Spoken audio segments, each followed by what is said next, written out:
Mutual fund investment ஏன் highly rated? Mutual fund இன்வெஸ்ட்மெண்ட்டோட significance என்ன? ஸோ அதை பற்றி இன்னும் நிறைய தெரிஞ்சுக்க நம்ம இண்டஸ்ட்ரி எக்ஸ்பர்ட் மிஸ்டர் விஜயகுமார் நம்ம கூட இருக்கார். விஜயகுமார், இதை பற்றி நீங்கள் கொஞ்சம் எலாபரேட் பண்ண முடியுமா? அசட் அலோகேஷன் பார்த்தீங்கன்னா it should be like a balanced தாலி மீல்ஸ். தாலி மீல்ஸ்ல தால் இருக்கணும், ரைஸ் இருக்கணும், யூ நீட் வெரைட்டிஸ், அதான் எல்லா மினரல்ஸ் விட்டமின்ஸ் எல்லாமே ஒரு இருக்கணும் தாலி meals. Then only it will give a complete ஃபுட்டாக இருக்கும். Like that, unga financial planning also, it should have everything. It should consist all these asset class. Now, ஒரு asset class மட்டும் சொல்ல மாட்டேன், but you should decide which one is suitable for you according to your need. All these asset class வந்து நம்ம ரெண்டு கேட்டகரியா பிரிக்கலாம். Say for example, one is growth in value. சில asset class it will grow in value. சில asset class it will generate income. So growth in value என்ன asset classல இருக்குன்னு பார்த்தீங்கன்னா property. Definitely it will grow in value over a period. Gold also it will grow in value definitely. அதே மாதிரி antiques, art collections also. But it is நம்ம இந்தியாவில் இன்னும் பெருசா அது இருக்குன்னா there is a market for it. It will grow in value. அதே மாதிரி நம்ம equity shares, ஒரு கம்பெனி ஷேர்ஸ்ல டைரக்டா இன்வெஸ்ட் பண்ணாலும் all these asset class will grow in value definitely.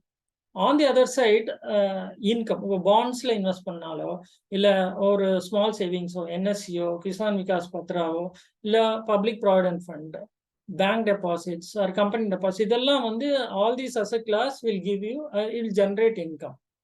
அப்போது நமக்கு மியூச்சுவல் ஃபண்ட்னு ஒரு அசெட் கிளாஸ் இருக்கு. It will combine both. It will grow in value as well as it will generate income for you. இது ரெண்டையும் mix பண்ணி ஒரு ஐடியலான ஒரு அசெட் கிளாஸ்ன்னு பார்த்தீங்கன்னா நம்ம மியூச்சுவல் ஃபண்ட்ஸ் சொல்லலாம். Mutual funds are the most what you call appropriate investment avenue for any இன்வெஸ்டர்னு நான் சொல்லுவேன். ஸோ மியூச்சுவல் ஃபண்ட்ஸ் அப்படின்னா இது எப்படி ஆப்ரேட் ஆகுதுன்னு பார்த்தீங்கன்னா, தெர் ஆர் இன்வெஸ்டர்ஸ், அவங்க கிட்ட இருந்து we pool their money. Mutual funds through various schemes வந்து இன்வெஸ்ட்மெண்ட்ஸை கலெக்ட் பண்ணுறோம். அந்த மணியை வந்து we are investing in stocks and securities. அதை இன்வெஸ்ட் பண்ணி அதில் வர்ற ரிட்டர்னை வந்து we are passing on to the investors. இதான் வந்து mutual ஃபண்ட்ஸோட business ஆசச்.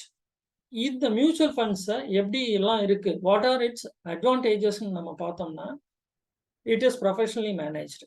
Say for example shares and asset class, ஒரு காமன் இன்வெஸ்டராக எனக்கு டைம் இருக்காது, எனக்கு அந்த கம்பெனியை பற்றி ஸ்டடி பண்ணுற நாலேஜும் பத்தாது. அப்படிங்கும்போது மியூச்சுவல் ஃபண்ட்ஸில் we engage professionals to understand market dynamics. ஒரு கம்பெனியோட ஷேர்ஸ், அந்த கம்பெனியோட ப்ராஸ்பெக்ட்ஸ் எல்லாமே பார்த்து அனலைஸ் பண்ணி we are going to invest. அப்போ professionally manage, low cost. Cost wise நாம கோல்டுக்கு என்ன காஸ்ட், லேண்டுக்கு என்ன காஸ்ட் வருது, அதே மாதிரி பேங்க் டெபாசிட்ஸ் அந்த ரீஇன்வெஸ்ட்மெண்ட் காஸ்ட், இதெல்லாம் பார்த்தீங்கன்னா மியூச்சுவல் ஃபண்ட்ஸில் the lowest cost. It's highly regulated இந்த இண்டஸ்ட்ரி பை செபி. அப்போ SEBI has capped its investment. நம்ம வந்து மேக்ஸிமம் 2.5% மேலே வந்து எந்த ஸ்கீமே இருக்காது. பட் இப்போ பார்த்தீங்கன்னா அந்த 2.5% கூட எப்படி கம்மி பண்ணணும் தான் நம்ம all mutual funds, all companies are working. அப்போ cost wise this is the one of the lowest avenues for investment. அதே மாதிரி டிரான்ஸ்பரண்ட். இப்போ மியூச்சுவல் ஃபண்ட்ஸு நாம் கலெக்ட் பண்ணுற அமௌண்ட்டை எந்தெந்த ஷேர்ஸ், எந்த கம்பெனி ஷேர்ஸ் இன்வெஸ்ட் பண்ணுறோன்றத 100% டிஸ்க்ளோஸ் பண்ணுறோம். Month on month we are suppose to come out with a fact sheet. அதில் பார்த்தீங்கன்னா இந்த அமௌண்ட், ஒரு பர்டிகுலர் ஸ்கீமில் எவ்வளோ அமௌண்ட் கலெக்ட் பண்ணியிருக்கோம், அந்த அமௌண்ட் எங்கெல்லாம் எந்தெந்த கம்பெனிஸ்லாம் இன்வெஸ்ட் பண்ணியிருக்கோம் சொல்லிட்டு 100% டிரான்ஸ்பரண்ட்டாக நம்ம சொல்கிறோம். அதே மாதிரி கன்வீனியன்ஸ், வண்டர்ஃபுல் அட்வான்டேஜ்னு நான் சொல்வேன். Sitting at home you can operate mutual funds. இன்னைக்கு வந்து ஜஸ்ட் லைக் மொபைலில் இருந்தோ இல்லை லேப்டாப்ல இருந்தோ you can invest and you can exit.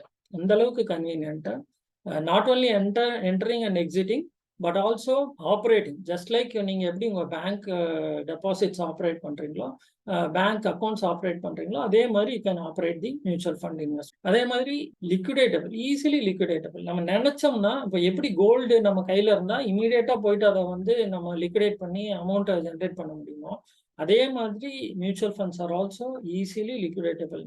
இந்த மொமெண்ட் நினச்சி இந்த இன்வெஸ்ட்மெண்ட்டை நமக்கு அவசியமாக ஏதாவது ஒரு ரெக்யர்மெண்ட் ஆஃப் மணி இருக்குன்னா immediate you can liquidate your investment. அதே மாதிரி ரிஸ்க் டைவர்சிஃபிகேஷன். இந்த அசெட் கிளாஸ்ல பார்த்தீங்கன்னா மியூச்சுவல் ஃபண்ட்ஸ்னு வரும்போது they will invest in various companies.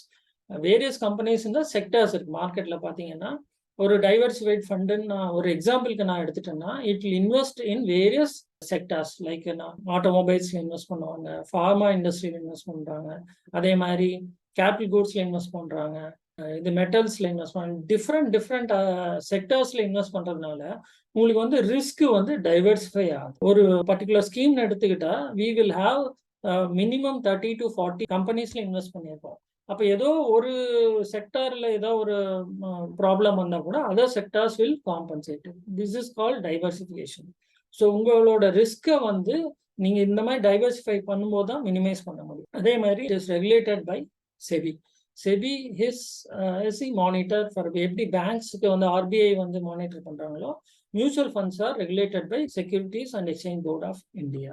உங்களுக்கு இந்த டாப்பிக்லேயோ இல்லை வேறு ஏதாவது இன்வெஸ்ட்மெண்ட் ரிலேட்டட் டாப்பிக்லேயோ சந்தேகம் இருந்தானா எங்கள் ஃபைனான்ஷியல் எக்ஸ்பர்ட் கூட நீங்கள் அப்பாயின்மெண்ட் புக் பண்ணிக்கலாம். இந்த அப்பாயின்மெண்ட்கான லிங்க் வந்து டிஸ்கிரிப்ஷன்லேயே கொடுத்துருப்பாங்க. உங்களுக்கு ஃபைனான்ஸை பற்றி தெரியணும் இல்லை இன்வெஸ்ட்மெண்ட்டை பற்றி இன்னும் நல்லா தெரியணும்னா நீங்கள் இங்கே லைவ் வெபினாரை ஜாயின் பண்ணிக்கலாம். வெபினாருக்கான லிங்க்கும் டிஸ்கிரிப்ஷன்லேயே கொடுத்துருப்பாங்க. இந்த வெபினார் வந்து அப்சல்யூட்லி ஃப்ரீ. இன்னொன்று, உங்களுக்கு இந்த வீடியோ பிடிச்சிருந்தா லைக் பண்ணுங்கள், உங்கள் சர்க்கிளில் ஷேர் பண்ணுங்கள், மறக்காமல் சப்ஸ்கிரைப் மட்டும் பண்ணிடுங்க.